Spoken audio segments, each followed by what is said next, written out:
주식을 아무리 오래 하신 분들도 놓칠 수 있는 숨겨진 수익률을 찾아줄 꿀팁 대방출 시간 잠깐만의 문현진 멘토입니다. 자, 오늘도 여러분들께 굉장히 많은 꿀팁을 알려드리기 위해서 제가 잠깐만 준비했는데요. 여러분들이 주식을 하다보면 궁금할 수는 있는데 또 모르고 넘어가자니 답답하고 또 물어보려고 하자니 뭔가 무시당할 것 같은 그런 거 제가 속 시원하게 긁어드리고요. 주식과는 전혀 상관이 없는 게 아니라 주식과 굉장히 연관이 많은 어떤 정보들을 드리기 위해서 잠깐만을 하니까요. 숨겨진 수익률을 찾아준다라고 보시면 될 것 같습니다. 자, 그럼 오늘 어떤 것들을 준비했는지 한번 바로 출발해 보도록 할게요. 여러분들 제가 늘 말씀드리지만요, 주변에 홍보를 좀 많이 해주셔가지고요, 이런 거 많이 꿀팁을 좀 알아가지고 서로 같이 성장하는 모습을 좀 보여주셨으면 좋겠다. 이 잠깐만 홍보도 여러분들이 직접 많이 해주시면 좋지 않을까 생각이 듭니다. 자, 그럼 바로 한번 출발해 볼 텐데 오늘은요, 우리가 매매를 하다 보면 실적 하잖아요. 그래서 그 실적과 관련된 이야기를 좀 해볼까 합니다. 우리가 매매하다 보면 실적주, 그리고 영업이익이 좋아졌다, 뭐 당기순이익이 올라왔다, 영업이익이 적자가 지속이 된다, 흑자 전환이 됐다, 이런 이야기들이 굉장히 많은데 그걸 알아보기 위해서 그걸 하려고 하다 보니까 여러분들이 제일 먼저 딱 켜보는 게 아마 재무제표이지 않을까 생각이 듭니다. 뭐 물론 재무제표에 상당히 많은 이야기들 보면은 정말 많은 항목들이 있기 때문에 봐야 될 게 한두 개는 아니긴 한데, 그래도 여러분들이 실적주라는 이야기를 많이 들어보셨을 거고요. 아무래도 주식은요, 영업이익, 그러니까 주가의 가치는 영업이익과 좀 아무래도 직결타가 많기 때문에 우리가 봐야 되는 게 아닐까 싶어가지고요, 영업이익에 관련된 이야기를 좀 해볼까 해요. 매매를 하려고 하다가 이렇게 딱 삼성전자라는 것을 우리가 예를 들어봤을 때요, 매매를 하려고 딱 봤는데 영업이익하고 당기순이익이라는 게 있습니다. 아니, 이익인 둘 다 이익인 것 같은데 뭐가 영업이익이고 뭐가 당기순이익인지 도대체 알 수가 있어야지 비교를 하지. 아니, 영업이익을 봐야 하나 당기순이익을 봐야 하나, 이게 너무 어렵단 말이에요. 그죠?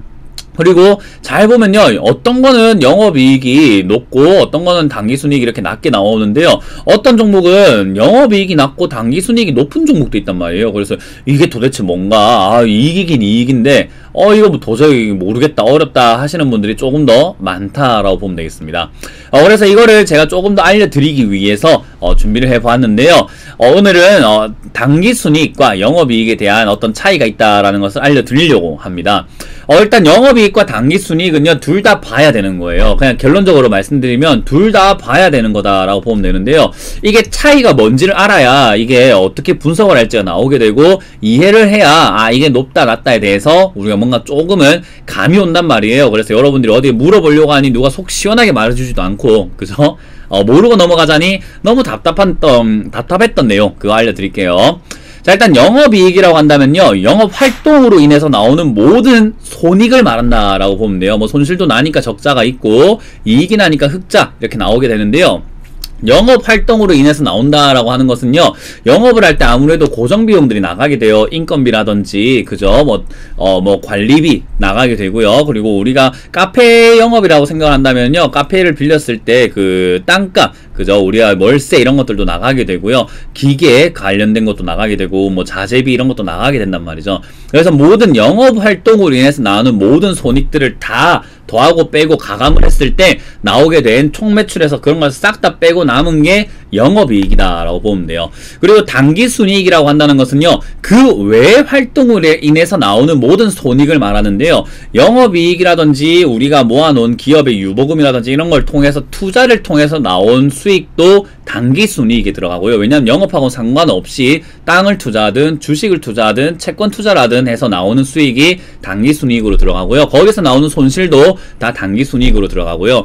그 외에 영업활동으로 나오는 어떤 손실로 생각을 한다면요, 영업이익은 아까 전에 말씀드린 것처럼 손실이 결국 고정비, 인건비라든지 월세 이런 것도 있지만요, 당기순이익에는 우리가 빚을 졌다면 그 이자도 당기순이익으로 들어가게 되고요, 그 사업을 하기 위해서 빚을 지잖아요, 그것도 이자도 들어가요. 그리고 뭐 법인세라든지 세금도 들어가게 됩니다. 그래서 우리가 흔히 말하는 순이익, 완전 기업이 마지막에 남는 순이익이 당기순이익이라고 보시면 되고요. 영업이익은 영업활동만으로 나왔던 모든 것들 다 빼고 이익들을 총 추려봤을 때 나온 게 영업이익이다라고 보면 돼요.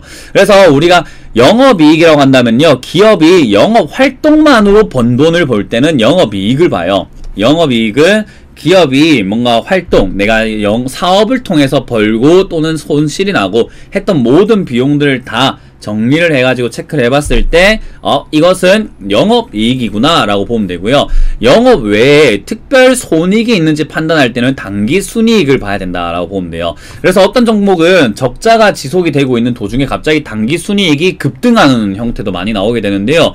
예를 들어서 막 20억씩 적자가 나는데 당기순이익이 1000억 갑자기 이렇게 흑자가 나는 경우도 있어요. 그런 게 어떤 일 때문에 발생이 되냐면은 뭐 땅을 팔았다든지 기업의 자산을 처분했다든지 또는 유상증자를 통해서 또 돈을 마련했다든지 영업하고는 상관이 없죠. 그죠? 우리가 사업을 하는 데 있어가지고 땅 팔고 사고는 사실 사업이 아니니까 뭐 물론 부동산업에는 또 그것도 영업이익으로 칠 수는 있겠지만요. 그래서 사업이 본디 영위하고 있는 모든 영업을 통해서 나오는 손익은 영업이익, 그리고 그 외적으로 나오는 손실과 이익을 다 더해가지고 나온 것이 바로 당기순이익이다 라고 보면 돼요. 안 어렵죠? 이것을 알고 있어야 되는 이유가 바로 그 다음 체크 상황에서 나오게 되는데요.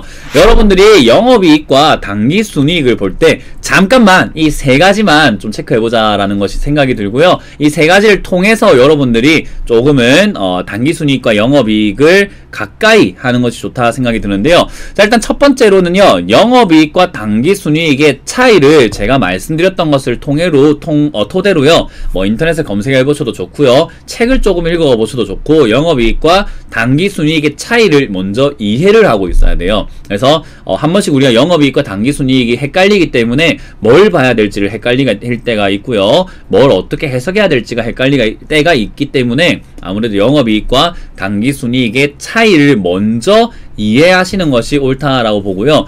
두 번째는 회사의 최후에 남는 순이익, 그러니까 우리가 세후이익이라고도 해요. 그래서 세금을 제외하고 난 다음에 진짜 남는 알짜배기 수익이기 때문에 남는 순이익이 바로 당기순이익이므로 당기순이익까지 흑자인 회사가 비교적 좋은 편이다 라고 보면 돼요. 우리가 보면요, 영업이익은 흑자가 나고 있는데 당기순이익은 적자가 나는 기업들도 꽤나 있습니다. 뭐 중소형주 중에서 많이 찾을 수가 있는데요. 영업이익은 흑자가 나오고 있는데 당기순이익이 적자가 나고 있다. 그 말은 영업이익을 우리가 영업활동을 통해서 번 돈을 세금을 제외하고 뭐 이것저것 우리가 이자 뭐 싹 다 이렇게 다 제외하고 나니까 남는 게 없이 적자가 나고 있다라는 것은 회사가 영업이익이 흑자가 나고 있지만 이것은 흑자가 나는 기업이야 라고 보기에는 위험하다라는 거죠. 그래서 사실 이 당기순이익과 영업이익이 둘 다 흑자가 나는 회사들이 조금은 좋은 회사다, 돈을 잘 벌고 있는 회사다 라고 보시면 좋을 것 같고요. 뭐 물론 그렇다고 수익 나는 건 아닙니다. 수익을 내는 건 별개의 문제이기 때문에요. 이걸 일단은 참고하라 라는 거고요. 세 번째로는요, 당기순이익과 여러가지 상황이, 당기순이익은 여러가지 상황에 의해서 특정 분기나 연도에만 급증하기도 하고 급락하기도 해요. 그렇기 때문에 여러분들이 당기순이익은요, 어떤 큰 변화가 있었다라는 것은 그 큰 변화가 있을 만한 뉴스, 공시가 같이 우리 그 주식시장에서 HTS상에서 볼 수가 있기 때문에요. 같이 참고를 하셔가지고 왜 당기순이익이 늘었나, 왜 당기순이익이 줄었나를 좀 판단하시는 게 좋아요. 뭐 영업이익이 줄어드는 이유는 뭐 경기가 안 좋아서 또는 업황이 안 좋아서 뭔가 사업의 실패 이런 걸로 직결이 된다고 하지만요, 당기순이익은 그거와는 좀 또 다른 별개의 문제이기 때문에 회사가 운영을 잘하고 있더라도 횡령 배임 등을 통해서 갑자기 돈이 줄어드는 경우도 생기게 되고요, 또는 유상증자를 통해서 돈이 증가하게 되는 경우, 삼자배정 유증 또는 전환사채를 통해서 또 증가하는 경우들도 많이 있고요. 자산을, 땅을 팔았다든지 건물을 팔았다든지 해가지고 생기는 자금들도 있다. 그리고 땅을 사거나 뭘 하기 때문에 또 줄어드는 자금들도 있게 돼요. 그렇기 때문에요, 여러가지 상황에 의해 가지고 특정 분기나 연도에만 급증 또는 급락을 하기도 하기 때문에요, 당기순이익을 볼 때는 이 회사가 그 돈을 어디다 썼는지 또는 그 돈이 어디서 왔는지를 조금 이해관계를 확실하게 알아보시는 것이 투자할 때 좋은 방법이 되지 않을까 생각이 듭니다.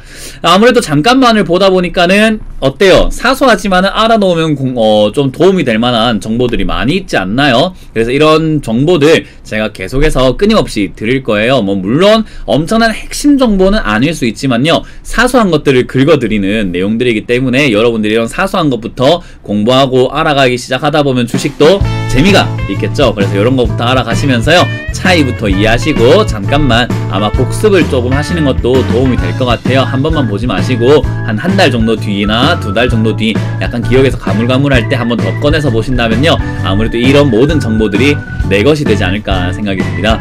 자, 그럼 여러분들이 숨겨진 수익률 1%를 찾는 그날까지, 그리고 매매할 때 문현진을 생각하면서 잠깐만을 외치는 그날까지 계속 한번 달려가 보도록 하겠습니다. 지금까지 문현진의 잠깐만 이었습니다. 감사합니다.